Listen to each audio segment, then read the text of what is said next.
좋은 교회, 좋은 TV. 25장의 말씀부터는 성막에 대한 하나님의 율법을 기록하고 있습니다. 그래서 우리가 성막을 어떻게 지어야 되는지, 그리고 그 안에 들어갈 집기들에 대한 하나님의 규례를 기록하고 있습니다. 성막은 하나님께서 임하시는 거룩한 장소를 말하는데요. 지금은 하나님의 거룩한 백성인 우리 성도들이 바로 성막과 같습니다.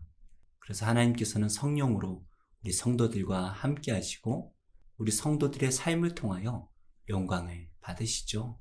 오늘 말씀은 이 성막 안에 들어갈 집기에 대한 말씀을 기록하고 계신데요. 어제 말씀에서는 지성소에 들어갈 언약궤에 대한 말씀을 주셨다면 오늘 말씀은 지성소 바로 바깥에 있는 성소에 들어갈 진설병 상과 7 촛대에 대한 말씀을 기록하고 있습니다.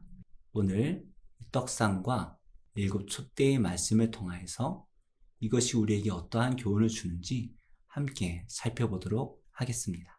너는 조각목으로 상을 만들 때 길이는 2 규빗, 너비는 1 규빗, 높이는 1 규빗 반이 되게 하고 순금으로 싸고 주위에 금테를 두르고 그 주위에 손바닥 넓이만한 턱을 만들고 그 턱 주위에 금으로 테를 만들고 그것을 위하여 금고리 4셋을 만들어 그 4발이 4 모퉁이에 달되 턱 곁에 붙이라. 이는 상을 맬 채를 꿰을 것이며 또 조각목으로 그 채를 만들고 금으로 싸라. 상을 이것으로 맬 것이니라.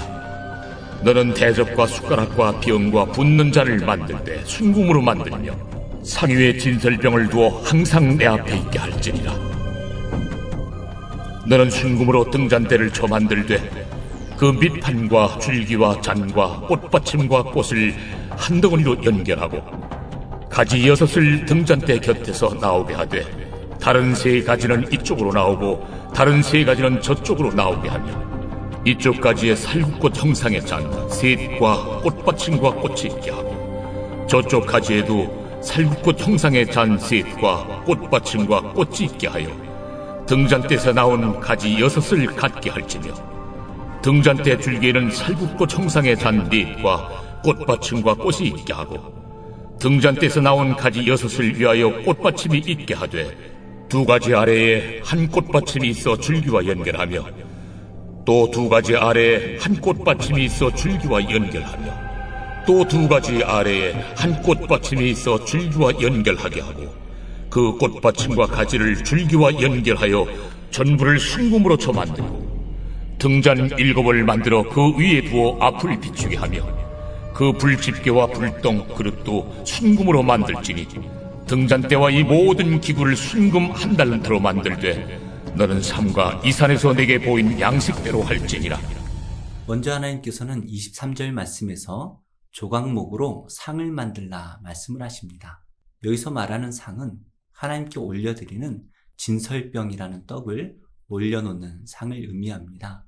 그래서 그 크기가 길이가 2 규빗, 너비는 1 규빗, 높이는 1 규빗 반이 되게 하라 말씀을 하시는데 이 당시 1 규빗은 한 45cm 정도가 됩니다. 그래서 대략적으로 계산할 때는 1m의 절반인 50cm로 계산하기도 하고요. 조금 더 정확하게 계산할 때는 한 45cm 정도로 계산을 하면 됩니다. 그래서 이 떡상은 2 규빗, 그러니까 길이가 한 90cm가 되고요. 너비가 한 45cm 정도가 되네요. 그리고 높이는 한 70cm가 될 것 같습니다. 이 떡상 또한 하나님의 언약궤와 같이 조각목으로 그 틀을 만들고 그 겉에는 순금으로 둘러쌉니다. 그리고 각 모서리에는 금테를 두르게 하셨는데요.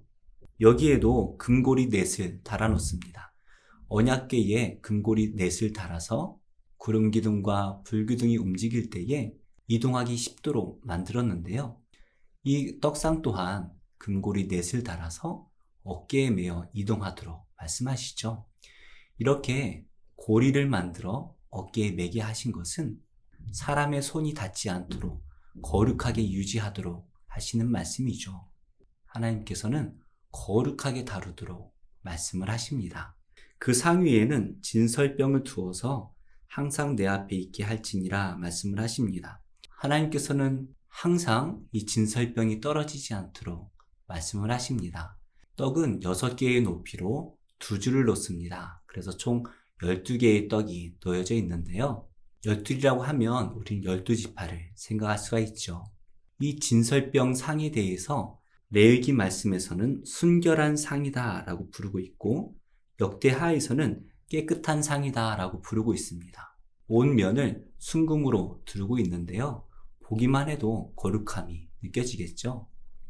그래서 이 성소와 지성소에 들어가면 모든 것이 황금색으로 빛이 나게 됩니다. 특별히 이 떡은 교체할 때에 교체하고 가지고 나온 떡을 제사장들이 먹도록 합니다. 그래서 하나님께서는 하나님께 드렸던 이 떡을 제사장들과 함께 나누어 드심으로써 하나님과 함께 식사를 나누게 하시는 것이죠. 이 떡을 하나님과 나눈다라는 것을 생각해 보면 예수님께서 제자들에게 떡과 포도주를 나누어 드셨던 것이 생각나는데요. 제사장들은 이 떡을 먹음으로써 하나님의 말씀을 먹는 것이죠. 그리고 제사장들은 이스라엘 백성의 대표들이기 때문에 모든 이스라엘 백성들이 하나님의 말씀으로 산다라는 것을 생각할 수가 있습니다. 예수님께서 떡과 함께 포도주를 나눠주셨죠. 하나님께서도 이 진설병 상과 더불어서 7 촛대를 주시는데요. 우리는 촛대라고 하면 불을 밝히는 등잔으로만 생각을 하지만 이 촛대의 모양을 보면 촛대의 기둥들마다 잔들이 달려져 있습니다. 31절 말씀이네요. 너는 순금으로 등잔대를 쳐 만들되 그 밑판과 줄기와 잔과 꽃받침과 꽃을 한 덩이로 연결하고 가지 6을 등잔대 곁에서 나오게 하되 다른 3가지는 이쪽으로 나오고 다른 3가지는 저쪽으로 나오게 하며, 하나님께서는 7 촛대를 만들게 하십니다. 가운데에 촛대의 기둥이 세워져 있고요. 그 기둥 양쪽으로 6개의 가지가 나오게 되어 있습니다. 그리고 가장 위에는 초를 밝힐 수 있는 등잔이 설치되어 있고요. 그 밑에는 꽃과 꽃받침과 잔이 연결되어 있습니다. 33절 말씀부터 구체적으로 기록이 되어 있는데요. 이쪽까지의 살구꽃 형상의 잔셋과 꽃받침과 꽃이 있게 하고 가지들마다 살구꽃 형상의 잔 3개가 붙어 있습니다. 그리고 꽃받침과 꽃이 달려져 있죠. 우리나라 말로 살구꽃이라고 번역되어 있는 이 말은 아몬드 꽃을 의미합니다. 나중에 아론의 쌍난 지팡이가 나오는데요. 하나님의 생명을 상징하는 것이죠. 그래서 하나님의 생명이 바로 이 7 등대로부터 비추어진다라는 것을 생각할 수가 있습니다. 36절 말씀을 보시면 이 모든 전부를 순금으로 만들라 말씀을 하십니다. 생각을 해보면 순금으로 만들어진 이 촛대에서 불빛이 비추어집니다. 그리고 지성소 안은 금으로 덮어놓은 조각목이 세워져 있죠.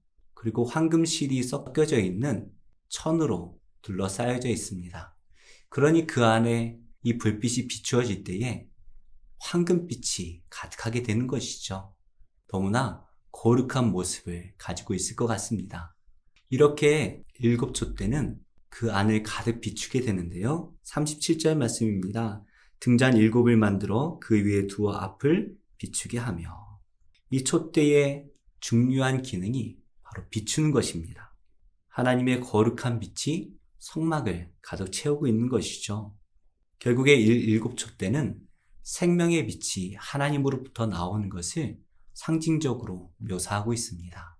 하나님의 영광의 빛이 온 천국을 밝히 보이는 것처럼 하나님의 이 거룩한 빛이 이스라엘 백성들을 비추고 있다라는 것을 보여주는 것이죠. 그래서 요한계시록 4장 5절 말씀에 보면 하나님의 7영이 이 촛대에서 비추어지고 있다라고 말씀하고 있는데요.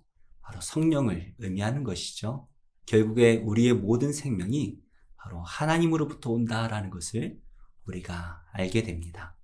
이어서 38절 말씀에는 불집게와 불똥그릇도 순금으로 만들라 말씀을 하시는데, 불집게라는 것은 심지를 자르는 가위와 같은 것입니다. 불똥 그릇은 바로 심지를 자르고 그 그릇에 올려놓는 것이죠. 이 모든 것은 다 순금으로 만들라 하시는데 한 달란트를 가지고 만들라 하시네요. 한 달란트는 한 34kg 정도 돼요. 쌀 한 가마니가 한 40kg 정도 되니까 적지 않은 무게를 가지고 있죠. 이렇게 진설병과 일곱 촛대는 우리가 하나님의 말씀으로 살아야 한다라는 것, 그리고 하나님으로부터 오는 생명으로 살아야 한다라는 것을 우리가 알 수가 있죠. 말씀의 결론을 맺겠습니다. 예수님께서는 12제자들에게 떡과 포도주를 나누어 주셨습니다. 떡을 나누어 주시면서 자신의 몸을 먹으라 말씀하십니다. 바로 예수님의 입에서 나온 그 모든 말씀을 우리가 순종해야 된다라는 것을 말씀하신 것이고요. 또 예수님께서는 잔을 나누어 주십니다. 그리고 자신의 피를 마시라 말씀하셨는데 예수님께서 십자가에 달리셔서 흘리셨던 그 고난의 피, 그것을 우리가 마심으로써 예수님의 고난을 우리가 함께 질 것을 다짐하는 것이죠. 예수님께서 먹고 마시라 하신 그 예수님의 몸과 피를 먹고 마실 때에 우리도 예수님과 같이 이 세상을 위해 헌신할 것을 다짐해야 되는 것이죠. 어둠으로 가득한 이 세상 속에서 예수님의 말씀대로 순종하고 희생함으로써 우리는 이 어두운 세상에 빛과 소금이 되어야 하는 것이죠. 어두운 세상에 하나님의 생명의 빛을 비추어주는 모든 성도님들이 되시기를 예수님의 이름으로 축복합니다. 예수 우리들의 밝은 빛 은혜와 긍휼을 베푸시는 주 의의 길을 따라가는 주의 자녀들에게 항상 밝은 빛을 비추시네. 그는 구원의 주 하나님 공의로 세상을 다스리시네. 주를 경외하는 자들에게 부어주시니 놀라운 주님의 영광. 하늘에서 찬란하게 빛나는 주의 영광 이 땅에 오셨네. 어둠을 밝히고 새 생명 주시네. 영원히 빛나는 나의 예수님 높이 영광과 찬양 받으실 그 이름 경배합니다. 슬픔을 거두고 내게 자유 주시네. 기쁨의 노래를 영원한 나의 빛 예수께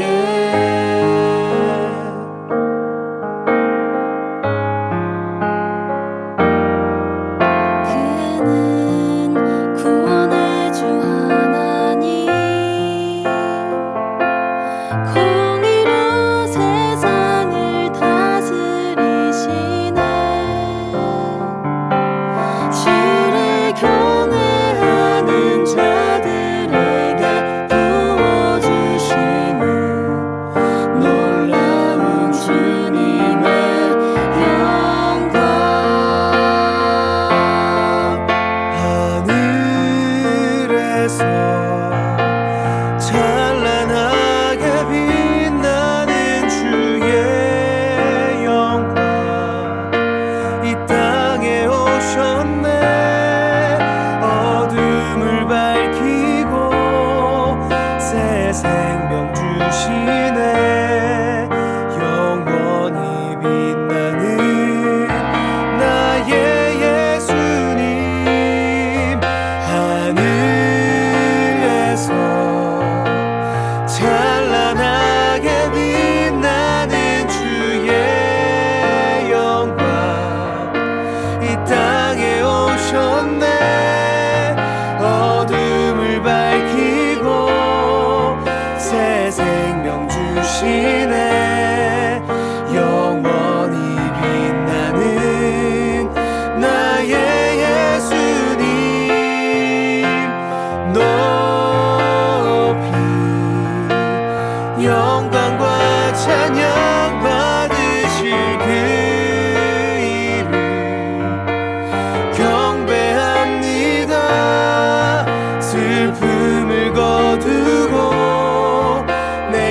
자유 주시네 기쁨의 노래를 영원한 나의 빈 예수께